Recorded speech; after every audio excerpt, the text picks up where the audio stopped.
A gente organizou 3 episódios para a gente tratar sobre alinhamento no D&D antigo, como foi abordado, quais foram as ideias, como abordar. Na parte 1 eu trouxe a ideia embrionária que veio no D&D original, inspirada principalmente na literatura de Michael Moorcock, e também outras literaturas, mas principalmente da Michael Moorcock, e como esse material embrionário foi tratado com Gygax no artigo The Strategic Review, e ele publicou em 1976 com a intenção de melhor refinar a proposta original do alinhamento no D&D. Eu fiz uma resenha aqui no vídeo 1 destrinchando esse artigo. De uma forma geral, para a gente poder resumir aqui, Gygax tinha 2 objetivos.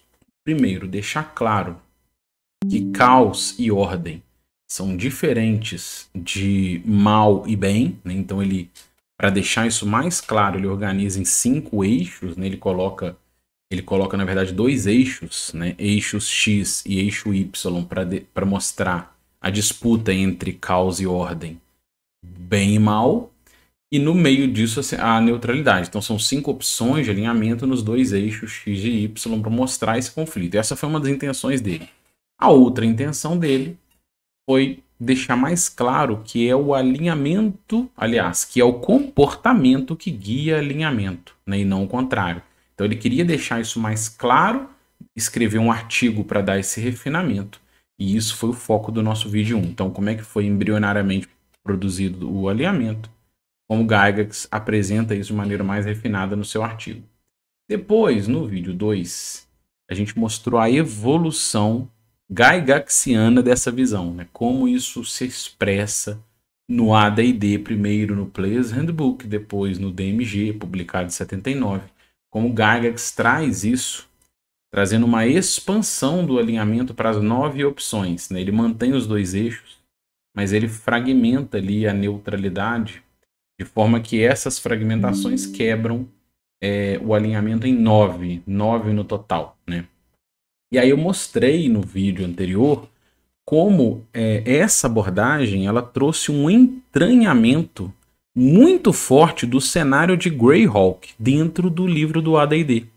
E você tem um alinhamento presente em muitas estruturas do jogo, como na forma de dar o XP, na forma de criar item mágico, intervenções divinas, ao ponto de que era praticamente impossível você propor que era o comportamento que guiava o alinhamento. Na verdade, é o alinhamento que guia o comportamento, e como eu achava essa passagem, essa abordagem prejudicial ao jeito que a gente queria abordar RPG, né?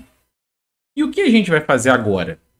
Agora a gente vai fazer o encerramento dessa pequena tríade, onde eu vou discutir com vocês como é o alinhamento no RPG Vintage, como a gente olha para essas alternativas, como eu olhei a evolução disso e como eu preferi e optei por abordar no The Vintage RPG, e como eu acho que a gente pode explorar alinhamento no nosso RPG Vintage. Bora pro episódio! Salve aventureira, salve aventureiro, bom dia, eu sou Kiral, faltou colocar o meu nome ali, e hoje a gente vai fazer essa resenha para a gente fechar esse ciclo de 3, para ver como que eu proponho no The Vintage RPG e no RPG Vintage, como que a gente propõe o tratamento do alinhamento, né? Abordar alinhamento. Então, lembrando que primeiro eu falei sobre o The Strategic Review, como que Gygax propunha no D&D original, né? Como que esse amarrar, eu escrevi isso num artigo, né? Tem um artigo lá, Eixos do Alinhamento, parte 1, onde eu abordei a resenha desse artigo específico do Gygax. Depois eu fiz um artigo na parte 2, lá no nosso blog, como que isso foi tratado no AD&D, e agora eu soltei um artigo mais recente, tem algumas semanas, né? Foi no dia 3 de setembro. Hoje, gravando esse vídeo, dia 17, quarta-feira à noite, mas ele vai sair no sábado, ali, dia 19, eu acho, por aí, sei lá. Dia 20, deve ser, né? Vai sair o vídeo. Tô gravando no meio da semana aqui à noite, numa janelinha que eu consegui. Então, em algumas semanas eu soltei esse artigo lá. Como a gente aborda ordem e caos no D&D antigo, né? e como a gente pode explorar isso. Então, de uma forma geral, se você pegar o D20 de RPG, na criação de personagens, eu já te convido a olhar na página de criação, não, deixa eu corrigir aqui. Na geração de personagens, que a gente trata gerar diferente de criar, eu vou falar isso talvez num vídeo específico, mas na geração de personagens tem um passo a passo de como você faz isso. E o passo 5, eu não sei se você prestou atenção, mas olha lá. Leia sobre alinhamento e separe uma seção para registro, que será desenvolvida durante o jogo. Inicia sem alinhamento. Ali já tem um indício, é uma antecipação muito forte de como o alinhamento será abordado ou como o alinhamento é explorado nesse jogo, né? Nesse sistema. Então você inicia sem alinhamento. Eu já deixei ali um indicativo muito forte de que é muito diferente de como é no AD&D. Então vamos lá. Na página de alinhamento, eu deixei um texto, não vou ler todo o texto ali, mas eu acho que tem uma parte que é importante a gente ler, tá? Eu fiz um melhor exercício que eu pude para fazer uma apresentação da disputa cósmica de alinhamentos, mas tem uma parte que para este vídeo aqui eu acho que ela é bem ilustrativa, olha lá. Personagens podem se envolver de forma sutil, direta ou indiretamente nesta balança infinitesimalmente sensível. O que eu quero dizer com isso? Na prática, o que eu estou querendo dizer ali é o seguinte: aborda alinhamento se você quiser. Se você não quiser abordar alinhamento, larga para lá. É isso que eu estou querendo dizer ali, né? Ou seja, eu não quero entranhar alinhamento no sistema como uma estrutura muito amarrada, como foi feito no AD&D de Gygax, porque eu acho que isso é uma sobreposição exagerada de elementos de cenário. E eu quero que alinhamento seja uma ferramenta de jogo para você, que você pode e deve customizar caso a caso, como um livro base. Isso não significa que eu faço assim no meu cenário caseiro, mas como uma informação de livro base, eu acho mais assertivo a gente interferir menos, porque já tem interferentes no cenário de pano de fundo, e quanto menos a gente interferir, eu acho vantajoso. É isso que eu estou querendo dizer ali, né?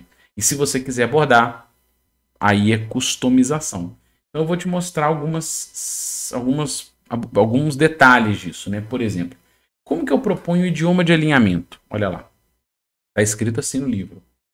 Esta alternativa se trata de uma simplificação com 3 possibilidades correspondentes a forças do caos, ordem e neutralidade. Isso pode ser explorado de maneira mais refinada, como idiomas culturais ou religiosos. O que eu estou dizendo ali? O que eu estou querendo dizer ali? Eu estou querendo dizer que se você for abordar alinhamento, se você não for abordar alinhamento, ignora isso aqui. Mas se você for abordar alinhamento de uma maneira simples, no improviso, de maneira rápida, eles são idiomas como outros quaisquer. Então, uma pegada de Eric de Meuniboné, que foi a principal inspiração para o D&D antigo, para o alinhamento no D&D antigo, embora tenha outras. O alinhamento, ele é um idioma, é a língua do caos, a língua da ordem, a língua da neutralidade, como outro qualquer. Se você fala essa língua, esse idioma, você fala esse idioma, e ponto final, né? Essa é a abordagem de idiomas de alinhamento, e você pode customizar isso. Vou te dar um exemplo, tá? Imagina que você não queira abordar idiomas de ordem, neutralidade e caos como é nessa estrutura, mas você vai abordar de outras formas. Então, eu posso pegar Eric de Meuniboné, ordem, neutralidade e caos. Não, eu não quero. Você vai mestrar na Terra-média, Middle-earth.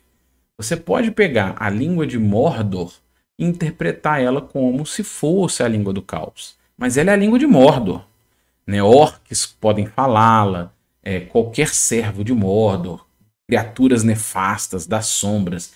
Ela é uma língua incomum das criaturas que têm este alinhamento às forças de Morgoth, às forças de Mordor. Será um idioma ali que diversos tipos de criaturas podem falar, né? Falam ou podem falar. Ao mesmo passo, você tem a língua da neutralidade, né? A língua das florestas, sei lá, você vai bolar uma. Quientes, elfos, né? Criaturas da natureza comumente têm chance de falar esse idioma, que é o idioma das plantas, sei lá, o idioma do verde. E você pode ter a língua da ordem, que seria, sei lá, a língua de Valinor, né? O Quênia. Seria um idioma que, na sua proposta, mesmo humanos, né, Númenóreanos e mesmo outros povos humanos, podem falar esse idioma. E aí você consegue abordar a ordem, causa e neutralidade de uma maneira customizada. Então é esse tipo de exemplo que eu estou deixando ali claro. Você pode usar ordem, neutralidade e caos como o Elric de Bonel, pode customizar na sua mesa ou pode ignorar, né? Então, é mais ou menos por aí, tá? Isso de idioma de alinhamento. Mas você pode, inclusive, explorar idiomas culturais, religiosos, como um latim e coisas do tipo, e não abordar a ordem, neutralidade e caos e expandir como customização. São idiomas como outros quaisquer. Eu acho muito esquisito aquela proposta do Gygax do vídeo anterior, né?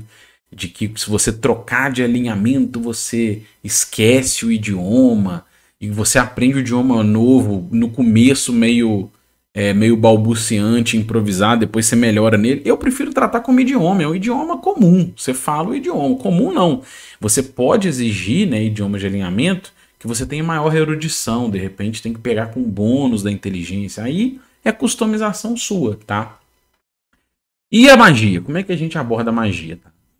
A minha intenção foi fazer poucos interferentes da magia, mas por trás eu deixei no pano de fundo que você pudesse customizar como quisesse. Eu me deparei esse ano com uma proposta super legal, diretamente alinhada ao alinhamento que eu queria abordar no D20 de RPG. Porque na mesa pessoal eu tenho feito um tratamento em cima da magia. Mas a magia que está no livro base, ela foi colocada de maneira genérica, que você pode usar direto, como está lá, ou customizar por cima, né? O livro, acima de tudo, ele é uma ferramenta para você trabalhar por cima. Então vou dar um exemplo de um trabalho por cima, não do D20 de RPG, mas do D&D antigo, que é alinhado, completamente intercambiável e muito legal, que foi feito no blog do Hidraluna, né? Os arquivos de Hidraluna. Muito legais, olha só, ele fez dia 4 de julho desse ano, foi logo agora, tá? No meio do ano que ele publicou isso. E ele resolveu organizar as magias por cores, tá? Então o que ele fala? Ah, eu acho que as escolas de magia eram muito acadêmicas e tal, prefiro uma parada mais bruta e resolvi trabalhar organizando elas em cores. Então arcanistas, né, Magic Users, interagem com as magias em cima de esferas de cores. Então ele resolveu organizar essas magias resumidamente da seguinte forma. A magia branca é uma magia tipicamente magia de clérigo, de guardião, de proteção, de vitalidade, dessas coisas. A magia negra é o anticlérigo do D&D antigo. Então ele é o oposto disso, né? Vai lidar com desmortos e coisas desse tipo. A magia vermelha são evocações, coisas dessa pegada. E assim por diante. Ele organiza magias lá, eu não vou ler todas aqui para você, vou deixar o link na descrição para você ver como ele fez para você se inspirar. Mas olha que legal que eu já pensei aqui. Ele trata magia branca e magia preta, né, ou magia negra, ele trata ela como uma versão de clérigo e anticlérigo. Então ele já não... Isso é muito legal, porque isso é puramente D20 de RPG, né? Você não tem a classe clérigo como principal proposta, você tem arcanista, pode usar magista nessa pegada, mas clérigo, anticlérigo vai ser tratado em cima do seu alinhamento, né? Em cima, na verdade, das cores que ele vai interagir com a magia. Então ele organiza essas magias dessa maneira. E neste artigo dele, ele resolveu fazer uma lista em cima do Mini Magic, né, o livro básico do D&D 0, e ele faz alguns tratamentos adicionais. Ele coloca asteriscos para as que eram de clérigo, então ele combina tudo na mesma lista, exatamente como foi feito no D20 de RPG. Olha que legal! Que sacada! Ele deve ter lido o D20 de RPG e se inspirou nisso, cara. E em adicional ele adiciona magias do suplemento de Greyhawk do Holmes e ele registra como GH e HB para você ver, né, o que é. E aí ele vai fazendo as suas listas. Eu não vou mostrar aqui, você pode ir lá ver. Ele faz a lista dele, você pode fazer a sua, né? E ele, em resumo, ele trata magia branca como ordem, magia preta como caos e as outras cores como neutralidade. Olha que legal, super legal, né? E aí ele propõe o seguinte, como você vai diferenciar uma das outras? Ele propõe que você comece com alinhamento, então você não possa pegar a magia das outras áreas, mas você tem uma vantagem em cima dessa magia, você tenha um poder inato. Então, por exemplo, se você for da área branca, você vai ter o poder do Turn Undead, que começa, arcanista, começa com Como é que eu chamei? Exorcismo, começa com uma habilidade inata, né? Exorcismo, que é o Turn Undead, e pode usar magias da linha branca. E assim por diante em todas as outras cores. Você começa com um poderzinho. É uma ideia. Eu pensei o seguinte, talvez você pode inclusive começar sem alinhamento. Você vai pegando magias aleatoriamente, como você quiser encontrar no jogo de maneira emergente. E quando você vai pegar o segundo círculo, aí você precisa definir uma cor. Isso significa que as demais magias de outras cores você é tratado como meio arcanista, né? E da sua cor principal que você é arcanista inteiro. É uma ideia que eu pensei aqui se a gente fosse abordar essa ideia de cores, ao invés de não poder, né? Para poder começar do zero, sorteia lá o que você tiver, pode pegar quanto você quiser. Quando você vai evoluir o círculo, você define a cor. Talvez seja mais legal para vir mais emergente. Não sei. Mas assim por diante, né? Então ele dá o exemplo, magia, se você for da linha vermelha, você pode converter qualquer magia num dardo mágico, uma flecha mágica de fogo, né? Então bem legal. É uma ideia, tá? Você pode pegar esse blog e usar direto, você pode fazer um tratamento desse como você quiser, explorando diferenças dos alinhamentos da magia se você achar que vale. Um outro exemplo, tá? Se você falar assim, olha, talvez, então, né, alguém já me fez essa pergunta. Não seria legal você nem colocar alinhamento, deixar isso opcional? Por que tem alinhamento? Mas alinhamento, ele pode não ser explorado. Mas como ferramenta de jogo, ele é interessante. Então eu vou dar um exemplo, tá? Comportamento de criaturas. Quando você está mestrando, para você usar rápido e pensar rápido, eu vou te dar um exemplo. Imagina que você saia no encontro aleatório um ogro, tá? Ou uma ogra. E aí você, no improviso, vai olhar essa ficha do ogro. Existe ali o alinhamento, né? C, aos. O que isso te informa? O que eu oriento que você use isso de maneira rápida? Um improviso qualificado que eu chamo. O alinhamento ele pode te indicar, para você que estiver mestrando, né, na função de DM desafiante da mesa, ele vai te indicar o quanto essa criatura é alinhada às ordens hierárquicas humanas, né, às civilizações, aos domínios civilizatórios. Então, o quanto ela olha para uma fronteira, por exemplo, que tem ali uma fronteira de um reino, que é uma fazenda de alguém, de um barão, uma terra de alguém, e o quanto ela dá valor a essa hierarquia, ou ela tem medo disso, ou ela antagoniza isso. Então, por que ogros, né, por exemplo, são tipos de criatura que saqueiam fazendas e fronteiras? Porque ele é alinhado ao caos, ele não está nem aí para essas ordens hierárquicas, né? Ele segue a lei do mais forte. Se você não for lá e subjugar essa criatura, ela não vai, porque você tem um papel ali falando que essa terra é sua, ela não vai te respeitar, né? Então o alinhamento te dá esse tipo de informação rápida, né? O quanto a criatura antagoniza ou não organizações dessas civilizações complexas humanas, não tendo necessariamente interação com ela ser mal ou bem. Ela só não se importa com isso, né? Com essa hierarquia humana. Ela, na verdade, ela até menospreza isso. Por outro lado, você pega uma criatura, por exemplo, como uma fada, né, que o alinhamento é neutro.